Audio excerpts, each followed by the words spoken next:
नमस्कार दोस्तों, anything specially के एक और एपिसोड में आप सभी का स्वागत है। मैं गुलशन कुमार साहू आपके इस वीडियो चैनल में आपका फिर से एक बार स्वागत करता हूँ। दोस्तों, आपसे एक और मेरा प्रॉब्लम है कि आप लोग चैनल को सब्सक्राइब नहीं करते हैं। क्या होता है यार, ये तो फ्री का ही है बटन, और बेल का आइकन भी फ्री है। एक बार क्या है, बटन दबा दिया करो यार, इसमें हमारा ही फ़ायदा होता है। आपका तो कोई घाटा होने वाला नहीं है, बस फ़ायदा हमारा हो जाता है। तो ये सिर्फ आपका प्यार है। बोलने का हक तो है थोड़ा बहुत हमारा भी। बोल तो सकते हैं आपको कि बटन दबा दिया करो करके। तो फालतू की बातें बाद में साइड में रखते हैं और काम की बात में आते हैं। आज का मेन टॉपिक है, हमारा मेन मुद्दा है कि गौ माता। अभी अभी के दिनों में आम तौर पर कई लोगों, मैं खुलकर नाम तो नहीं लेना चाहता हूँ, लेकिन आप मेरी बात को समझ रहे हैं कि कई लोग बोलते हैं कि गौ माता, आप तो जानते हैं कि हमारे पवित्र हिंदू धर्म में, सनातन धर्म में गौ माता के मूत्र को पीना और या एक मतलब एक पुण्य माना जाता है।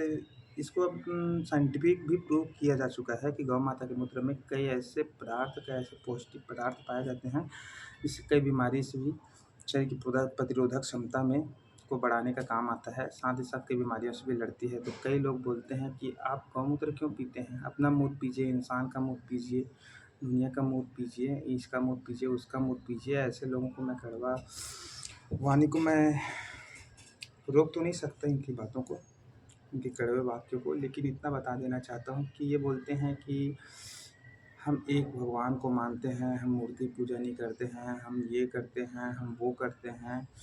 ये सब ठीक है, आप अपने धर्म को मानो, आप मूर्ति पूजा मत करो, और आप एक भगवान के एक ईश्वरवाद पे ही रहो। मैं आपसे कोई आपत्ति नहीं है, लेकिन हमारी जो मान्यता है सनातन धर्म की, आप चलो ठीक है, हमें ये लोग यही बता दें कि हमारे सनातन धर्म की मान्यताएं जो भी है, जैसे जो भी मान्यताएं हैं, ओम शब्द अगर आप अंतरिक्ष में सुनोगे शाश्वत सुनाई देगा। यहाँ तक कि साइंटिफिक रिसर्च में पाया गया है कि ओम शब्द पूरे अंतरिक्ष में शाश्वत गूंज रहा है। क्या कोई दूसरे शब्द या दूसरा मतलब जो एकेश्वरवाद वाले हैं या दूसरे धर्म के लोग हैं, उनका जो एकेश्वरवाद वाले हैं, उनका वैज्ञानिक तथ्य आपको मिला है आज तक? अब मैं नाम लेके नहीं बोलना चाहता, लेकिन एक और वाक्य बोलना चाहता हूँ। अ, एक धर्म ग्रंथ है जिसमें बोला गया है कि धरती चपटी है,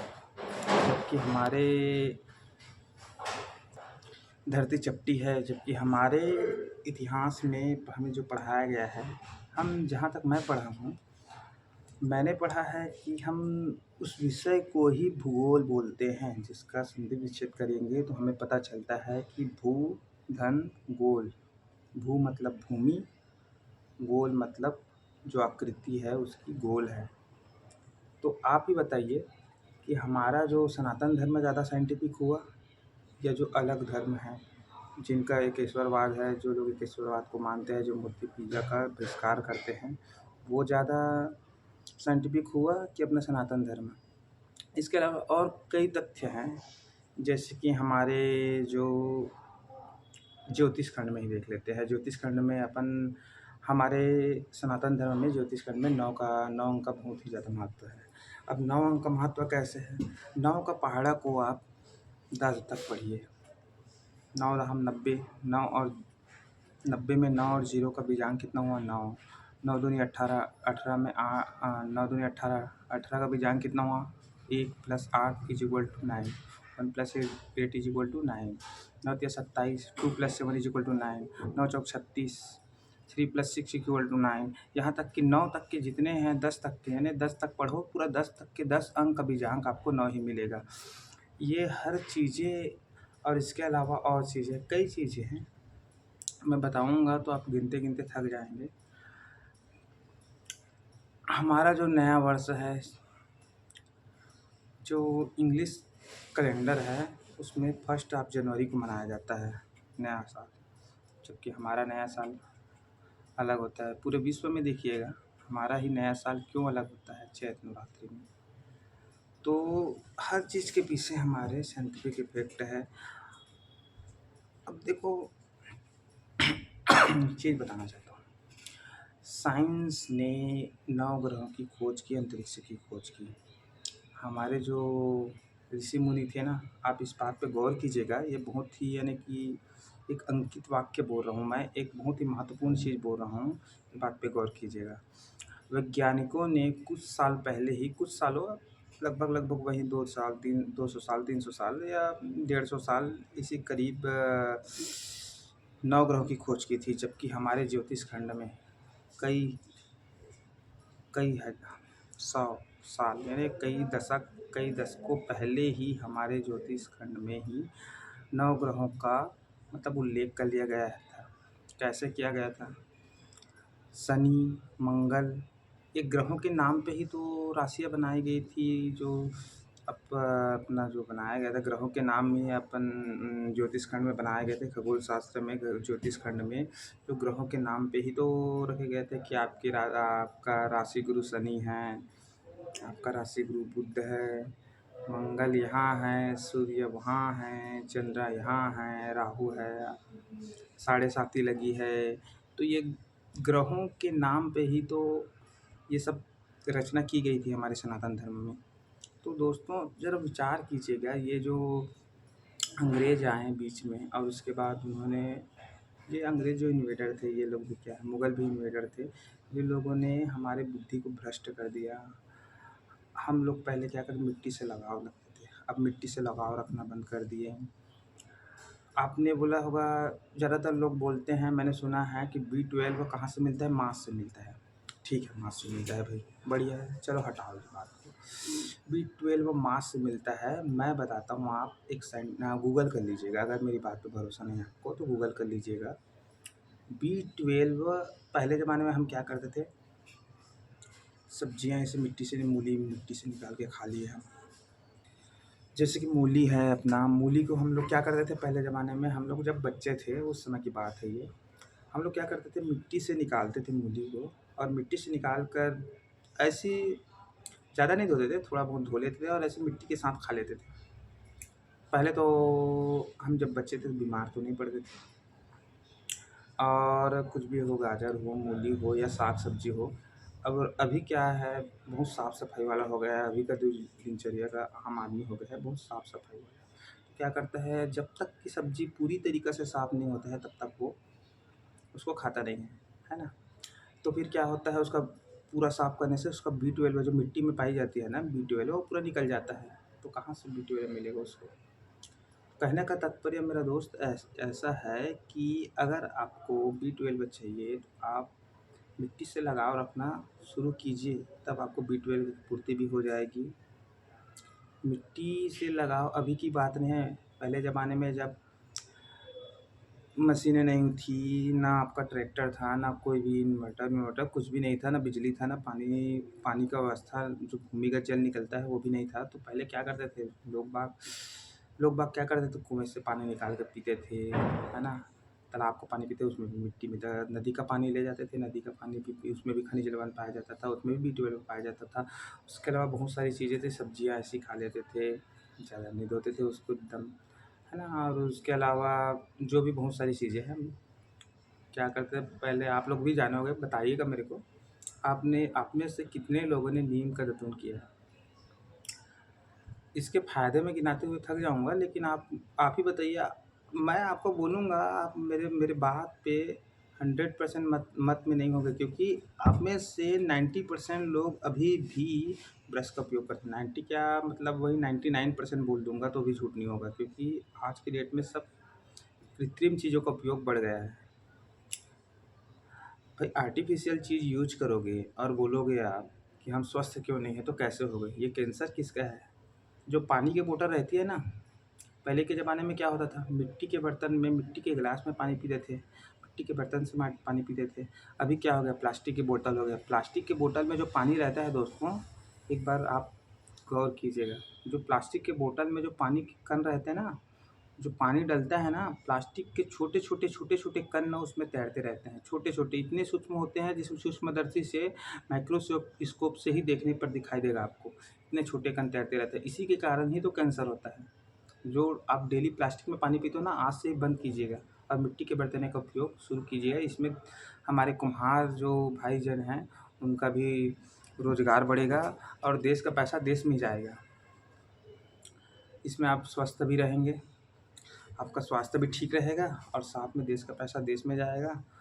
और जो हमारा संस्कृति है, कुम्हार कुम्हार लोगों का जो संस्कृति है वो आपका ही उनका ही संस्कृति है, हमारा भी संस्कृति है। कुम्हार अपना काम छोड़ रहे हैं तो फिर हमारा संस्कृति का भी रक्षा होगा, संरक्षण होगा। एक संरक्षण होगा कि अगर कुम्हार अपना काम जारी रखेंगे उसमें स्वास्थ्य का भी फायदा है। आप मिट्टी के बर्तन में पानी पियोगे, उनको रोज़गार मिलेगा, देश का पैसा देश में आएगा। ऐसे बहुत सारी चीज़ें हैं जो आप कर सकते हैं, बस आपके ऊपर दृढ़ निश्चय होना चाहिए और इसमें आपका ही फ़ायदा है। अभी बहुत सारा यूट्यूब चैनल में मैं देखता हूँ कि बहुत सारे जगह में, जैसे राजस्थान का वीडियो देखता हूँ, बहुत सारी वीडियो देखता हूँ मैं। वहाँ देखता हूँ कि अभी भी मिट्टी के बर्तनों में खाना बनाया जाता है।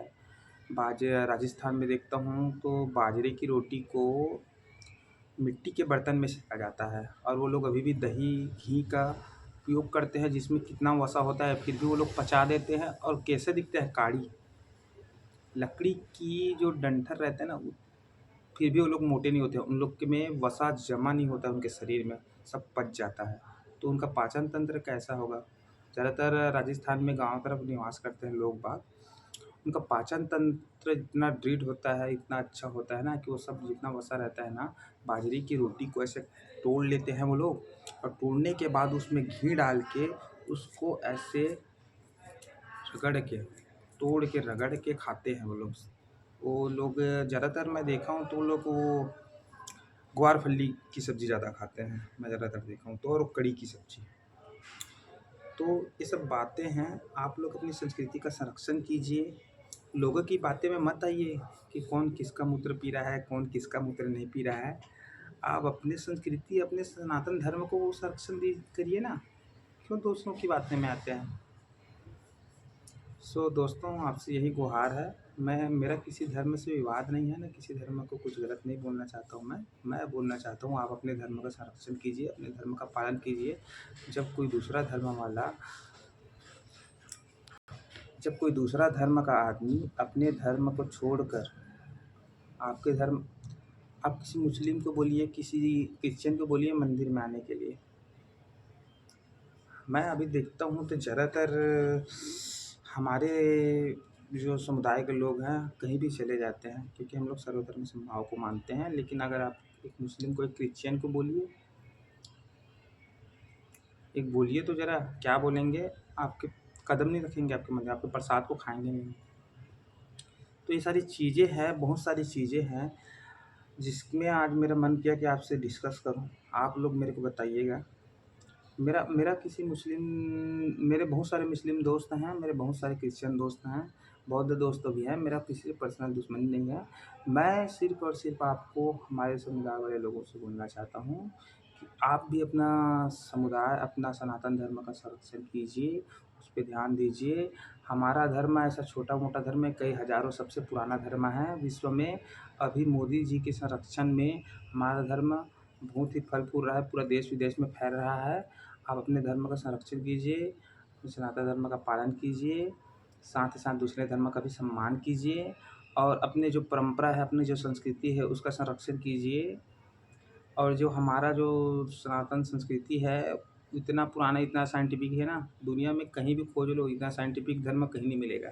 लोग बोलते हैं ना अनपढ़ धर्म, ऐसा अनपढ़ धर्म नहीं है हमारा, जाहिल धर्म नहीं है, कई साल पुराना है।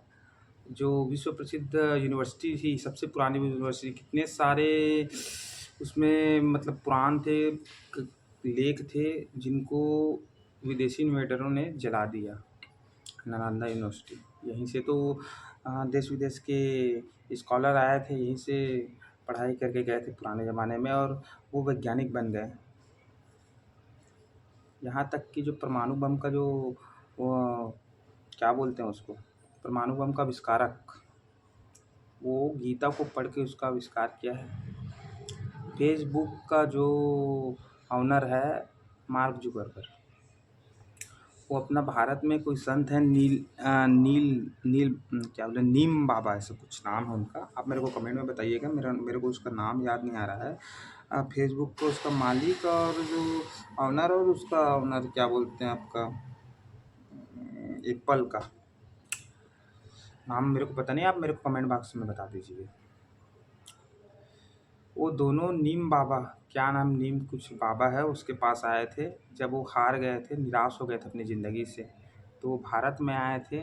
उसके बाद फेसबुक को इतना सफलता मिला ना, फेसबुक के ऑनर को, तो उन्होंने, देखिए आज फेसबुक के ऑनर के पास कितनी सारी कंपनी है, आप खुद देखिए कितना, मतलब यहाँ से लोग यहाँ से इंस्पिरेशन प्राप्त करके जा रहे हैं, और आप देश विदेश में इंस्पिरेशन, दूसरे धर्म में इंस्पिरेशन खोज रहे हो।